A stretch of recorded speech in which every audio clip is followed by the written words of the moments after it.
This podcast is part of the Batman Universe Podcast Network, hosted by the BatmanUniverse.net.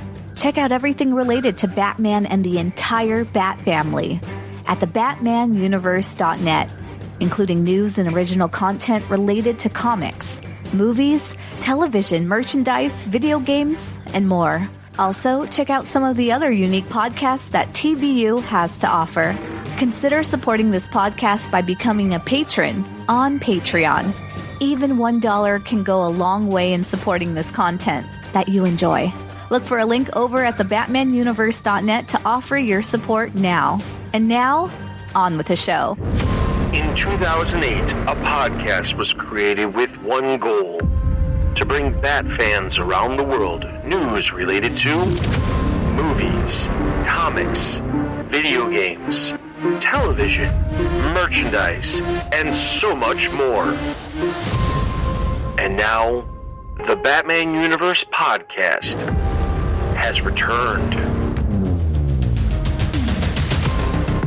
Hello everyone and welcome to the latest episode of the TBU Podcast. I'm Dustin and joining me today is Otto and Scott from the website, and today we are taking a look at Batman Returns, the 1992 film starring Michael Keaton as Batman, Michelle Pfeiffer as Catwoman, Danny DeVito as Penguin, and Christopher Walken as Max Schreck. And there's obviously a ton of other characters and actors that were part of the film as well, but those were kind of the main actors that were connected to the film.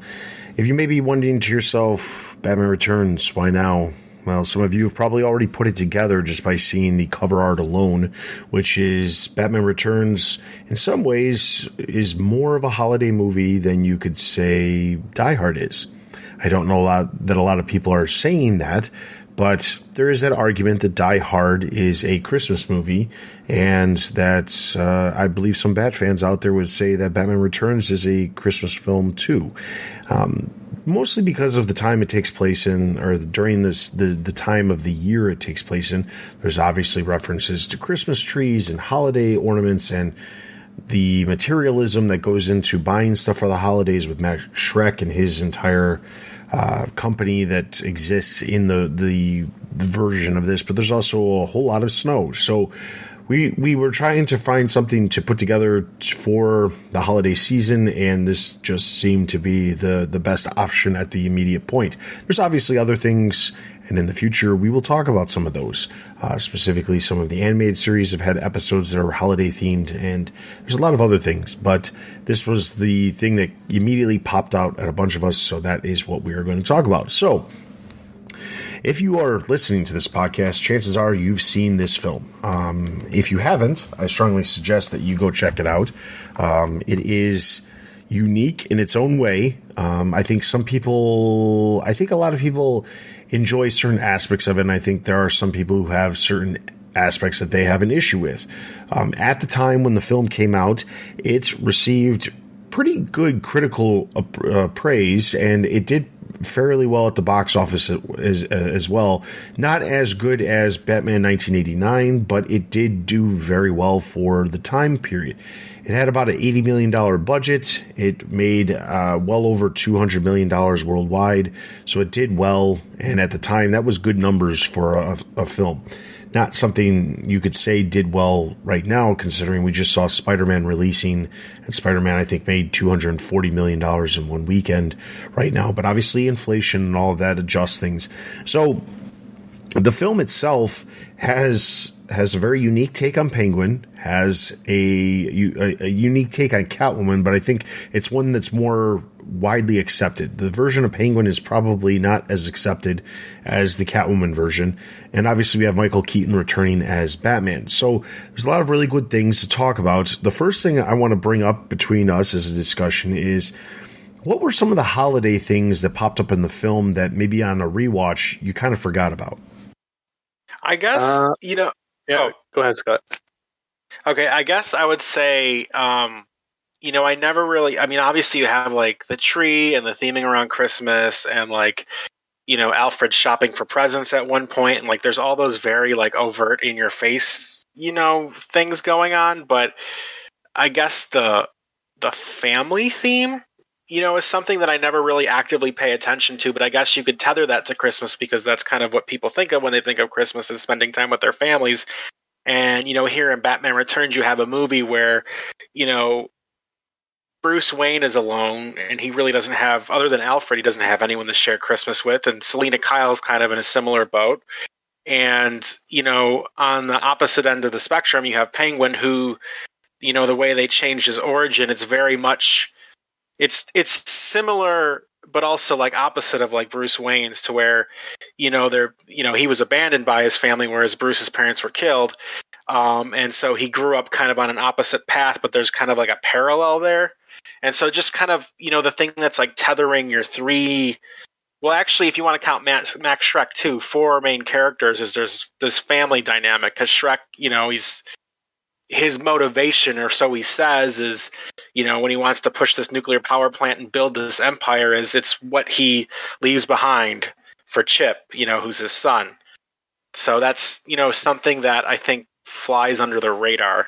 Yeah, I totally agree. I think the family theme is something I picked up on as well. I did notice that there are, it was sort of designed so that Penguin's origin in this kind of was a little bit of a twisted reflection of Bruce's. And there is that scene where, Oswald first introduces himself to Gotham, and Bruce is in his manor and he's watching it on TV, and he actually tells Alfred, and he seems genuine about it, oh, I hope he finds his parents. And you can see in that moment that he's sort of connecting to Oswald in that way. So I think, the element of family is one that's strong. Also, Oswald's, grand plan at the end of the day involves children, which sort of is a callback, I think, to hit the trauma that he went through as a child in this particular version of the character. So I definitely agree with everything there as far as, connections to Christmas. The other thing that I noticed, and this is something that I didn't notice before, but I've actually been replaying the game Arkham Origins, which I just finished, and I wasn't aware of how big of an influence this movie had on the aesthetic of that game. Because when you're going through that game, there from the architecture of Gotham City, with these giant statues, the big Christmas tree, the snowstorms, the way, even the rooftops are designed. It's like a carbon copy of this film. So I think this movie it doesn't just have Christmas connections, but also has had a significant impact on Batman media. Yeah, one of the things that for me was interesting about the connections is kind of like I said, I mentioned this earlier, the kind of the materialism and Max Schreck and all of that, and kind of how the entire idea of Christmas being this extravagant thing for the rich people, and obviously they didn't focus on the underclass necessarily, but in Wayne Manor we have a giant Christmas tree, but we have a very, very sad Christmas because Bruce is all by himself and Alfred does shopping for Bruce and all of that. So it was an interesting idea because, as mentioned, the idea of Penguin trying to find his parents, Bruce, there's no way he's going to get his parents back, having that odd connection between the two characters, but then at the same time seeing somebody like Max doing something for his son, but it's not really working, and it's just kind of it's a very odd parallel amongst all of these characters. Another thing I want to talk about is kind of diving into some of our favorite moments. Getting away from the holiday stuff for a little while, let's talk about some of our favorite moments from the film as a whole. I'm going to start off by saying while it's one of the most controversial moments in the film, one of the ones that I really enjoy is the opening sequence of Batman taking out a lot of the goons, and he ends up knocking one of them in with the TNT, and he hypothetically blows up because of the TNT in the sewer. And that's one of the most controversial scenes when it comes to, well, does Batman kill people? And then that's always brought up. But the entire sequence of Batman systematically easily taking out this variety of goons was great. I really enjoyed that sequence, and I kind of wish we got more sequences like that, because other than not necessarily in this movie, but I feel like they actually put some thought into these henchmen or these goons and kind of given them their own like personality, even if they were only on screen for a short amount of time. And each way that they basically got taken out had something to do with their personality, and I really enjoyed that.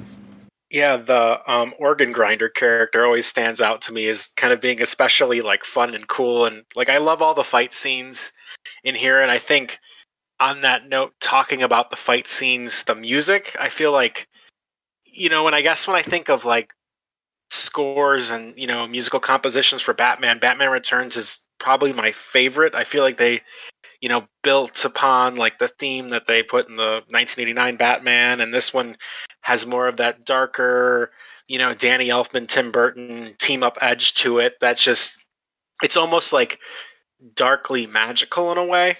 And so that's, and throughout the fight scenes too, it's very like kinetic and fun, and it has a really cool energy to it. And I guess like there's a lot I love about this movie. It's probably like arguably my favorite live action Batman movie. But the scene that towers above everything else for me is Selina's transformation scene. And that also ties into like the idea of the music, but also, her as a character having, this truly awful day and then just coming back and she's in a daze after being pushed out a window, and she kind of starts to go through the same motions we saw her go through, only, not too long prior to that. And, then she just has this break and just starts destroying everything, and kind of her transformation, is complete. And that sign that says hello there on her wall, she smashes it so it says hell here. And just that moment, I really like that approach to Catwoman and showing this, this continued transformation in a way that's, I guess, in a sense, it is kind of relatable, because she's like, out of our central characters, she's like, one who's not really associated with royalty or anything. She's just kind of an office clerk or a drone or administrative assistant, as she calls it. And Shrek always calls her a secretary. But to me, that's probably my favorite. Yeah, so for me, I actually watched this movie today, just to prepare for this, and it's the first time I've watched it since I was a kid. And I should clarify that, like, when the first time I watched it was actually a few years after it came out, because this movie actually came out a few months before I was born, so that was a long time ago. The thing that really grabbed me from the very beginning when I was watching this movie was just sort of the mood, the lighting, the city. I think this movie does the best job of really showing Gotham City as a setting.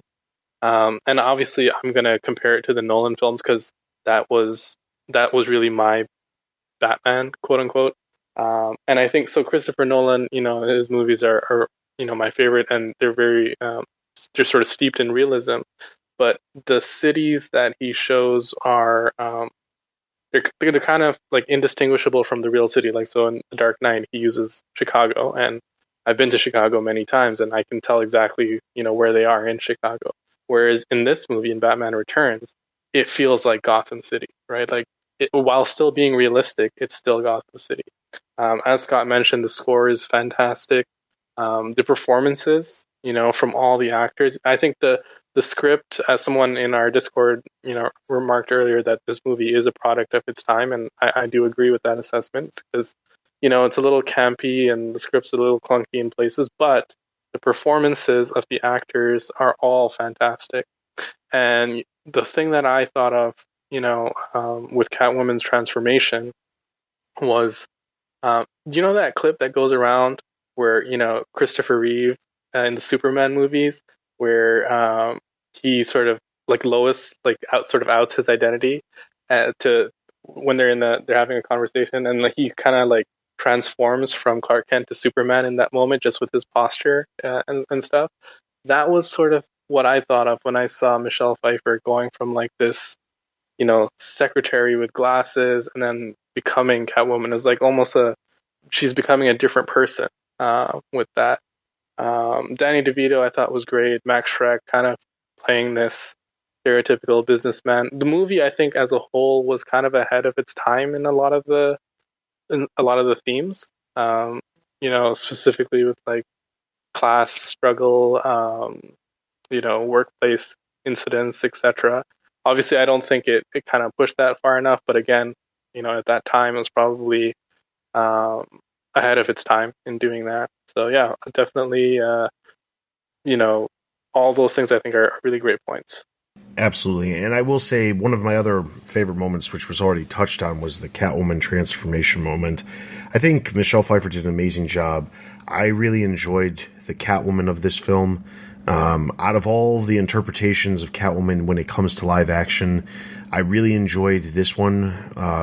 As much as I prefer Anne Hathaway as an actress over Michelle Pfeiffer, but I truly believe that this is more in line with what we see in the comics. And I don't know if that has to do with the film version of the character did so well that it kind of, in some ways, led the comics to a different version of the character for the future, because obviously Selina was Catwoman. There ended up being a Catwoman solo series, and then Holly Robinson had a series as well. But Catwoman has been very, very prominent ever since the 90s, probably more so than the before the movie released. So it's hard to say if there's a surefire this character is based off of, a better version of what we see in the comics now, based off of her appearance in the film, or if it's just, kind of serendipity where they both kind of happen to be the same thing.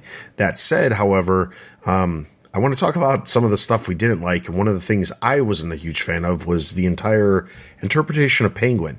Not so much about the fact that they adjusted his origin or anything like that, because I think at this point in comic continuity, it was fine to do that. Penguin was just, a spoiled rich guy who wanted to, who didn't have it as good as Bruce Wayne. And I think that's what they were trying to get across, is like a different version of this. My issue was more of the connection with the penguins, not so much about the mechanical penguins or anything like that, but the penguins that are kind of like leading the charge. Somehow they all want to work for Penguin. They feel like they're family or something. That was weird to me. That element that pops up every once in a while in the comics is still weird to me. I like him more of a crime boss, an underworld leader kind of thing. Like the next step up from straight mob boss, like the Falcones or the Maronis. Different, he can push it further than the general mob boss, but he doesn't go as far as some of the crazier villains like Joker kind of thing. I like that mentality. This one, however, when it comes to this interpretation, comparing it to the comics version that we see now, I'm not a huge fan of it. But I understand that they also didn't have a whole lot to go on other than him having this penguin motif and having, coming from a family that having a similar situation to Bruce Wayne, but not having it the same. It's very polar opposite. I thought that it was kind of strange. I thought at the very end with the weird black sludge coming out of his mouth and all of that, I didn't understand it. It was almost like, okay, so for some reason he's filled with black sludge. I get to a degree of why maybe it couldn't have been blood, but it came off even stranger that it was black sludge. I see that. I mean, so it's kind of hard because I feel like I look at this movie with, kind of rose-colored glasses, I guess. So I don't really, there's not a lot that I feel like I can complain about with it. I think, Penguin, I think the thing that probably weirds me out the most is the sexual repression aspect of this film, particularly with Penguin's character. I think of the scene where he's putting the Penguin for Mayor buttons on those girls at his rally. Like that part, is probably because it's a product of its time. It's kind of dated. The other stuff, I guess, it doesn't really bother me as much. I feel like they just really leaned into the freak motif, and the way I kind of look at it is they had like the Joker in the first one, and it was this kind of like crazy, archetypes for Batman to grapple with. So I feel like they just they didn't want to reinvent the wheel too much, and they just had some other like absolutely like crazy person for Batman to fight, and the way they kind of dismissed it is, there's that scene where like Penguin's strangling Batman with an umbrella at the end, and he goes, "You're just jealous because I'm a natural freak and you have to wear a mask." And I just feel like that's just what they leaned into, with the character. But the sexual oppression aspect, that Penguin peppers throughout the movie, and then even when he gets control of the Batmobile, when they're showing his trailer like rocking back and forth, it's just kind of one of those things where I'm like, that was a bit much for me. Yeah, it's funny because this movie I just checked, was rated PG-13. And when I'm watching it again now, I was thinking like, wow, this movie got away with a lot of lines specifically for a movie that was PG-13.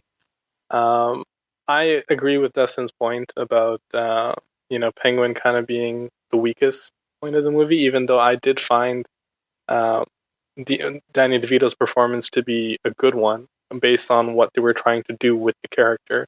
But as far as what they were trying to do with the character, I think that's overall my biggest critique of this movie is that, and this is perhaps me viewing it as someone in 2021 looking back, it's just too campy, right? Like, and I understand like that was kind of what the superhero genre was at the time, but like for me, it seems a bit ridiculous in spaces because you go from having really mature moments and conversations, and I don't just mean like the age rated stuff, but like even the sort of the conversation Bruce has with Selina about duality and being split down the middle.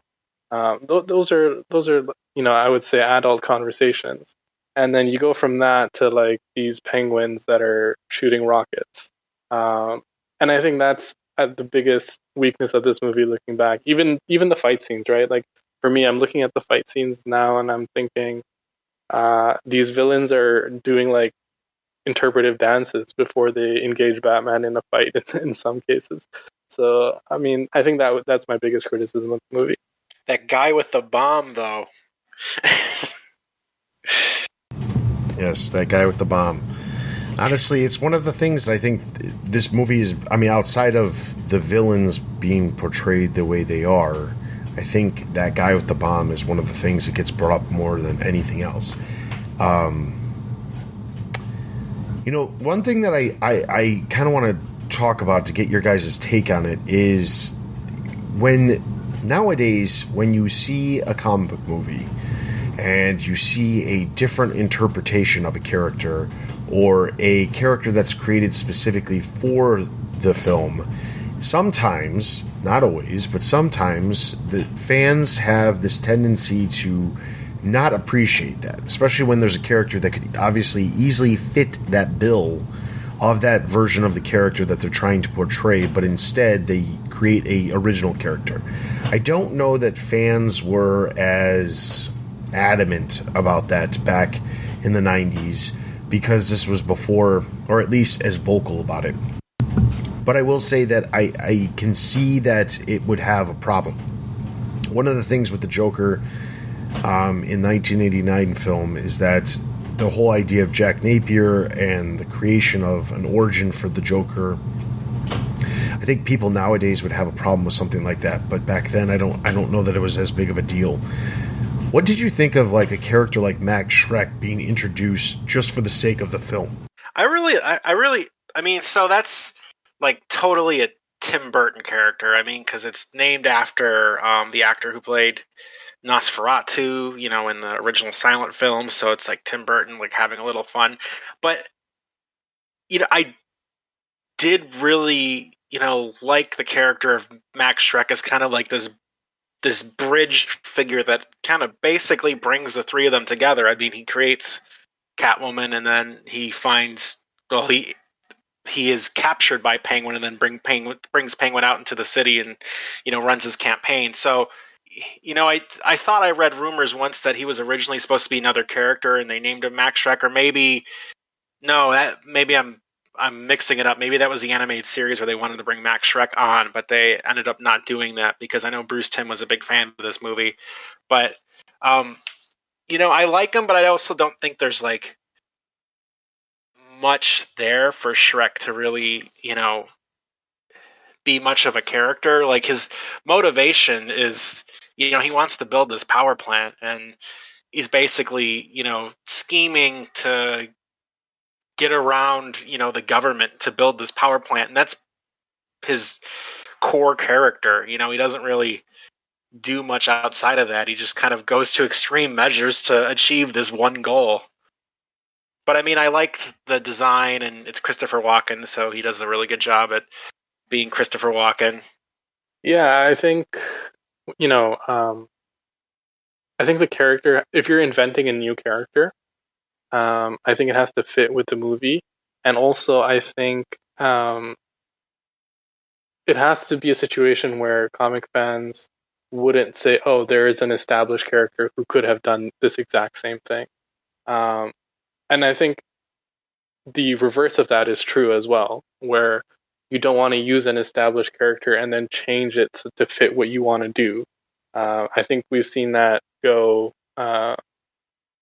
be a mistake recently with the Birds of Prey movie, with Cassandra Cain's casting, and then even with Batman versus Superman, with how they sort of reinterpreted Lex Luthor. I think that was one of the points where I think everyone's the consensus is that was a mistake. That being said, I did enjoy Max Shrek. I think it's interesting because if you kind of combine Max Shrek and Penguin, you kind of almost get the comic book version of Penguin, because Max Shrek is kind of that corrupt businessman who's trying to grease the wheels of power behind the scenes, just to for his own aims, for his own profit. He's a boss who is abusive to his employees, specifically his female employees. So everything that's sort of wrong about rich corporate culture is, I think, embodied in the character of Max Shrek, and I think that's perfect for what Burton was trying to do with the film. I agree. I read something recently saying that when Christopher Walken was cast for the film, Burton didn't want to have anything to do with him, and he specifically said that Christopher Walken was very creepy to him. And obviously, they got past that. But it's interesting because then years later, they worked together on the movie Sleepy Hollow. So clearly they had a relationship, and they've worked together since this film.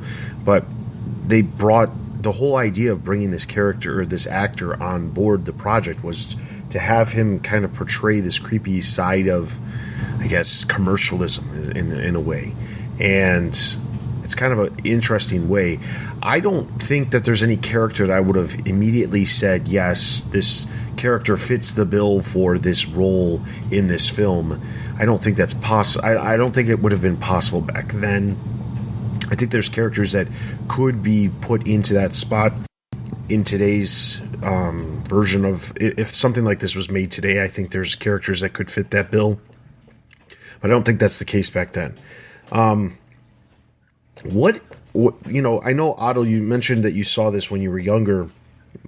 Scott and Otto, if you have more comments. When you first saw this, when was it? What year? What's the memories you have from seeing this film for the first time? So the hard thing is I don't remember. I was so young. So, I mean, I know I saw it when it came out, but I was, let me do math here. I was like 5 or 6. So I actually have more memories of the Happy Meal toys and the commercials selling me the Happy Meal toys than I do of this movie. And I think that's because at that age, I had already seen 89. So as much as I just like seeing Batman and things, I would always gravitate back towards the one with the Joker in it because, it was the Joker. But, I did see it when it came out, and it was part of that whole, I was Batman everything all the time. Yeah, so for me, I was actually growing up in the Middle East in Abu Dhabi, and I was crazy about Batman growing up. It was my favorite character as a kid. I used to watch the animated series, which was one of the few shows that would be on TV in English, although sometimes I'd watch it in Arabic as well. Um, and my first Batman movie was actually Mask of the Phantasm, the animated one. And then once I was older, and so this was about maybe 2000, 2001. I was like 9 or 10 years old. Um, my dad went to the video store, brought back the VHS of Batman '89, and then Batman Returns, and then later on I also watched Batman Forever, and so that was the first time I saw a live action version of Batman. And at the time, I was too young to pick up on a lot of the sort of the nuances that we've talked about now. I just kind of wanted to see Batman being cool and beating up bad guys. But yeah, that I just remember it being a really cool and fun movie. So, like Scott, I had a very similar memory connected to this film. When the film came out, I did not actually see the film. I was only about I think I was only about 6 years old when the film came out, 5 or 6 years old. And I did not see it when it first came out. My first Batman film that I actually saw shortly after it came out, but not in theaters, was Batman Forever. But I do remember seeing Batman Returns. I had an aunt and uncle who they loved renting movies. And I remember they rented this film and I saw like bits and pieces. I did not see the whole thing. But like Scott, I remember the McDonald's toys more than anything. I remember thinking it was really cool to be able to have McDonald's toys more so than caring to see the movie, because Batman was just the cool superhero. It was the hero that everyone talked about. It was the hero that everyone wanted to have toys for. And at the time, I didn't have a lot of Batman toys or anything like that. I really wasn't into comics at this point, obviously, because I was very young. I didn't really get into the animated series, in the coming years right away. So when it comes to the toys, I remember there was like a little, it was meant to be a Batmobile, but it was like an oversized Batman in a vehicle. You pull it back and it goes forward. There was a Penguin vehicle where the umbrella on the front of the Penguin like spins. I remember I had those two toys, and I remember having those for a really long time when I was a kid. What's really interesting is, so kind of behind the scenes of, I guess, my life, I sell collectibles on eBay, and one of the things that I sell is McDonald's toys. And I remember years ago when I got into selling stuff on eBay, I remember doing a lot of research into McDonald's Happy Meal promotions and things like that. And the Batman Returns promotion is one of the most controversial promotions of all time. And it's because when the film came out, it was rated PG-13, and it's the very last film, at least for a very long time, that was PG-13 that McDonald's did toys for. Obviously, they do toys now for Marvel films, and there's other films that have been PG-13 that they make an exception for. But for a very, very long stretch of time, after Batman Returns came out, they were not doing any films that were PG-13 because of what ended up happening. And they were unaware that the film was as dark and violent as it ended up being. And that's not to say that, to my standards, it's dark and violent. I've got kids. I wouldn't have an issue having them watch the film. But at the time, it was a problem for a lot of parents, and McDonald's faced a lot of backlash for supporting a film and having toys related to a film like Batman Returns.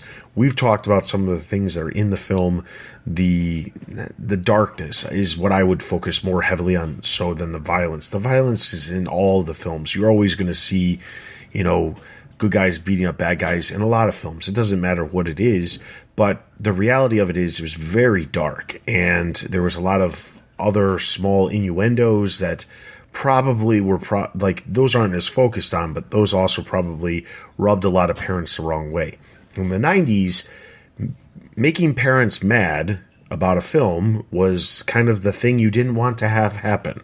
If you wanted your film to do really well and sell a lot of toys, you did not want something like that to happen. And it's one of the reasons why they went from making Batman Returns to something as drastically, well, not as drastic as some people may consider, but very different when it came to Batman Forever. Batman Forever was intended to be more family friendly, so that it could sell a lot more merchandise, so that it could have a lot more promotions. Did it have a Happy Meal tie-in? It did not. But it's interesting because I distinctly remember the McDonald's Happy Meal toys and thinking they were super cool. And honestly, I don't remember a lot of Happy Meal toys from when I was a kid, but that is one of the sets I distinctly remember. So that's a cool memory. I did see the film years later, in its entirety, but it wasn't until well after I had already seen Batman Forever and Batman and Robin. So definitely some time had passed between that. The last thing I wanted to talk about is kind of what could have happened if this would have continued. Obviously, Tim Burton moved on. He did not do another film. Joel Schumacher came on board. They recast Batman with Val Kilmer. I think part of that had to do with the fact that Michael Keaton was paid, at the time, a lot of money to reprise his role as Batman for Batman Returns.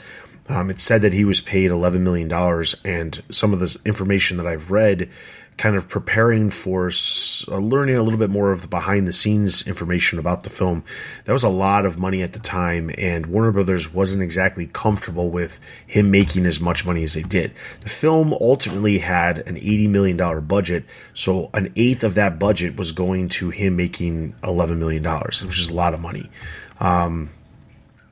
So there's that.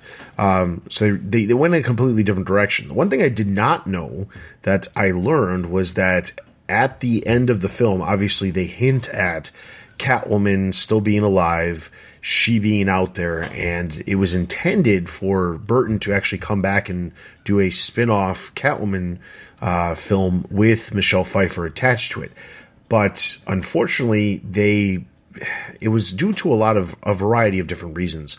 Burton was attached to it for a very long time, but the issue was that they did not get a script in right away. It was kind of like tossed around as an idea, and then conveniently the script ended up getting turned in right around the time that Batman Forever came out. The film was successful, made a bunch of money, and they continued to go that route and weren't really thinking about bringing back Michelle Pfeiffer as Catwoman and rehashing kind of the idea of what Burton was doing now that they had the franchise going in a direction that was producing more money for them. So there was that. The other aspect was Michelle Pfeiffer. She ended up stepping away from the project because she was moving into motherhood, and she had other projects that she was working on, and that's what she wanted to shift her focus to. So Ashley Judd at one point was attached to the film, and then eventually, years and years later, we did get a Catwoman solo film, which is probably known as the worst Batman universe film, which was the Halle Berry Catwoman, because it had very little, if anything, to do with the character of Catwoman, and more to do with somebody who decided to try to write a film with the idea of taking the Michelle Pfeiffer version of Catwoman and adapting that rather than adapting any sort of source material from the comics or any other aspects of the character, whether it be media at that point with the animated shows or anything like that. They decided to just basically do its own thing and only attach it to by name. The word Catwoman. So that's what it ended up being. But it was interesting because I didn't know the thing about there was a Michelle Pfeiffer project that was actually planned at the time and that Burton was attached to it. Penguin has yet to appear in a live action film since then. However, he is appearing this coming March in the Batman film from Matt Reeves, and that is supposed to have a spin-off with Colin Farrell reprising his role as the Penguin for HBO Max sometime in the future as well. So it'll be interesting. Max Schreck, outside of a couple of comic adaptation tie-ins and stuff like that, hasn't really popped up that frequently. That character did not obviously carry over to the comics, but there wasn't a whole lot of other things that you could really say, what kind of legacy did this have? The one thing I think a lot of people were expecting to see if Burton came back for a third film is to include Two-Face and have Billy Dean Williams come back to reprise his role as Harvey Dent from the first film, but they kind of left that on the table by focusing on a different group of characters for Batman Returns. Obviously, once Batman Forever, that is, came around, they recast Harvey Dent with Tommy Lee Jones, and they ended up doing it having Two-Face as one of the villains. But the legacy of this film, what would you have liked to see carry over that didn't? I mean, we get it in the comic now, but the Billy D. Williams Two-Face is probably the thing I was always been really curious about. And then, there were reports and stuff that, like in one of the earlier drafts of Returns, they did have a Robin, and they cast, I think it was Damon Wayans as Robin, and it got so far into like development, with him as taking on the mantle of, Robin, that the action figure that came out around the time, I don't know if you had it. I had it as a kid, but it was Robin in Tim Drake's suit, but he had like a weird head. Just kind of like, it looked like an elongated head, and that's because it was a repaint job of a model that was done off of Damon Wayans, and he had, bigger hair, for his role, and so they just repainted it and sold the figure that way. So that's, when you're, as a kid, if you got this Robin, you're like, what's with his head? That's because the repaint job wasn't the best. They're just working with what they got.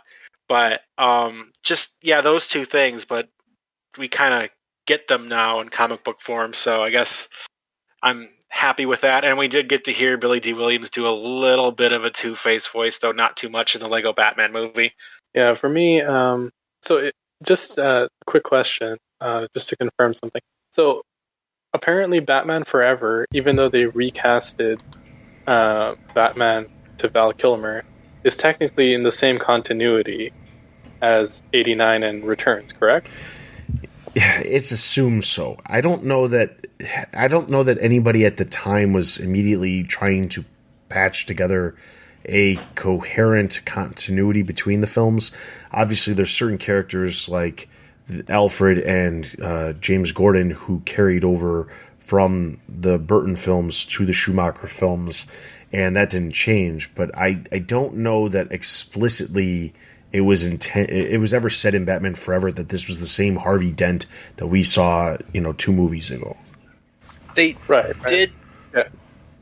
There is one line that I can think of in Batman Forever that tries to like tie it possibly to 89, and that's like, I can't remember what part of the movie comes in, but Bruce is talking to Dick Grayson, and Dick Grayson's obviously, his parents were killed by Two-Face or whatever, so he's kind of wants to get revenge, and so Bruce just makes a passing comment at some point about how some crazy person killed his parents, and so it's pretty vague and open-ended, and I guess I always assumed that it was supposed to be in continuity, and that was like a sly reference to the Joker, but I mean, you could take that as you will.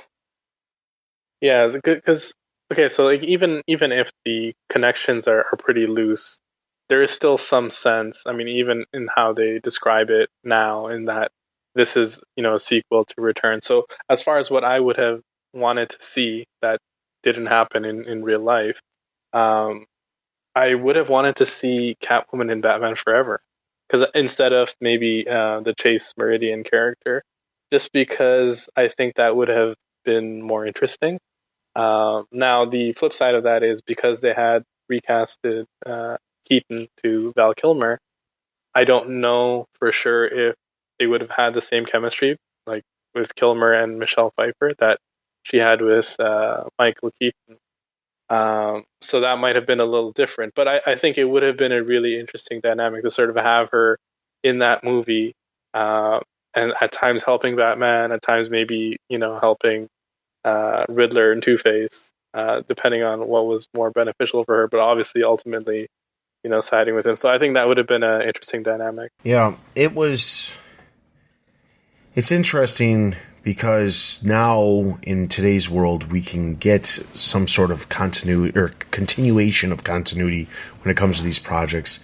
And we're seeing that currently with the Batman 89 comic series that's releasing.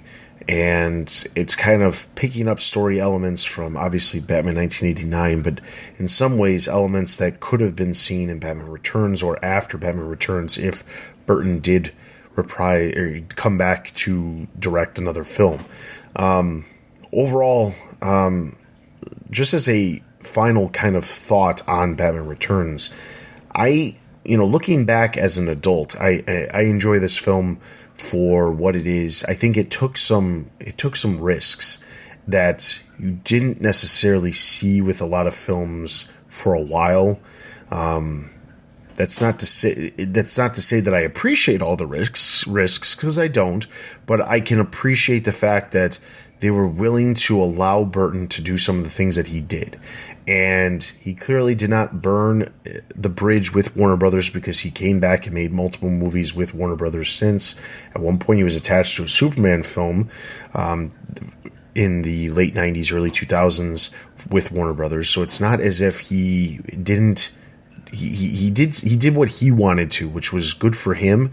Didn't necessarily help the overall franchise getting to where Warner Brothers would wanted to have taken it, but he was able to do what he wanted to, and took some risks that paid off in his mind probably, but not at everybody's mind. I think that my favorite aspect of this film was just Catwoman.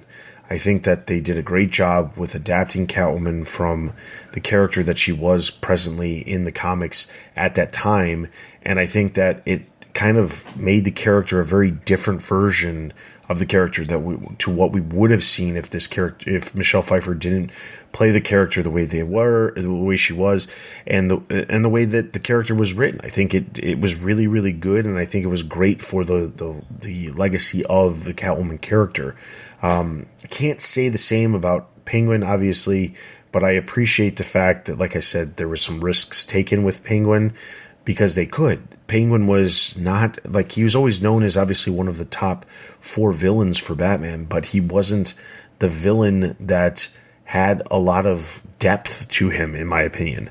And I think that that's why Burton was kind of given the ability to take some of the risks that he did. And I appreciate ultimately how Catwoman ended up being portrayed, just because I do feel like it influenced a lot of the versions of the character we see in the present time. Yeah, no, I think what I like about Returns, well, a lot of older superhero films that kind of fall into this bucket. It's not just Returns, but the idea that, they weren't, like you were saying, taking risks, with something, and whether or not it pays off, the fact that they took a risk is in itself admirable.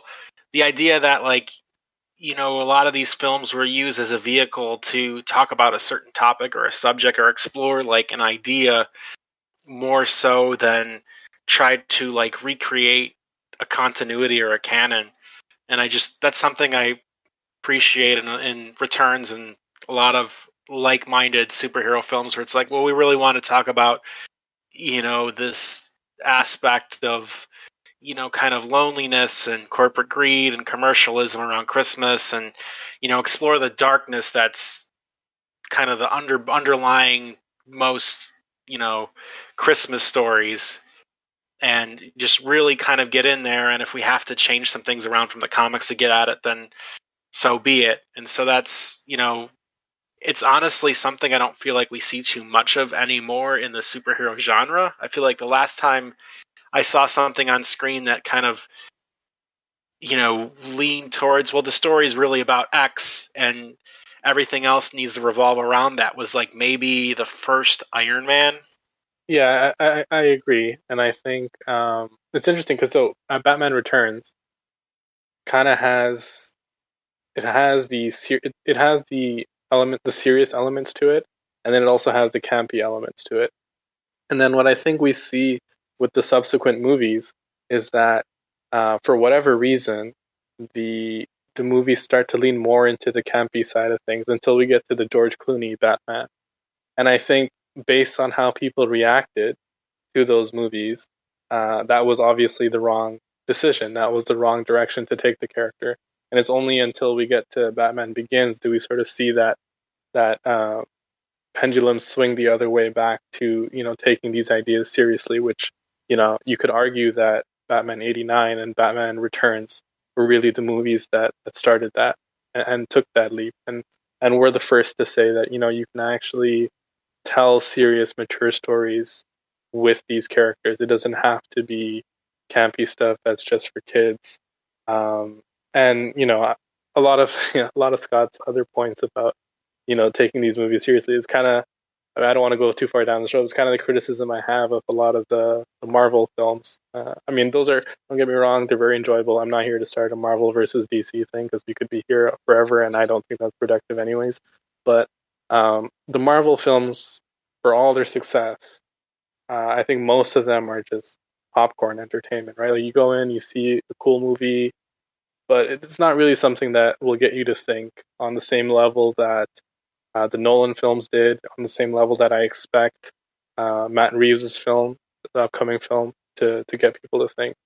So I think this movie definitely had some of those elements, so I appreciate it for that. And doing it 30 years ago is amazing. Absolutely. It's one of the things that I look forward to is the legacy of this film, like you said, and well, both of you said, allowing different types of directors to get their hands on these characters, and that's true of a lot of characters that have appeared on the comic screen or on the silver screen for the first time, is the ability to get these characters and have someone who's really behind the character and wanting to work with these characters, giving them a chance. And in some cases, especially with the Marvel movies, keeping them within a range, but allowing them to tell a story that wouldn't otherwise be able to be told. All right, so that is our holiday episode featuring Batman Returns. Hopefully you guys enjoyed this. We have a variety of other things we want to do here in the future, but we would really like to hear what you guys would like to hear us talk about in the future. Obviously, there's always going to be news briefs here and there that are sporadic, but there are plenty of times, especially in the coming weeks, where there's not a lot of news that comes out. So we do have plenty of opportunities to talk about other aspects within the Bat fandom. So we'd love to hear from you guys. So send us an email at tbu@thebatmanuniverse.net with any comments or suggestions or things that you'd like us to maybe do a little bit of research on and have a discussion about. So we are always open to those suggestions. So please do take the time to send those to us, or you can leave a comment on YouTube where the podcast is, or on the podcast post over on the website, and we will definitely take those in consideration.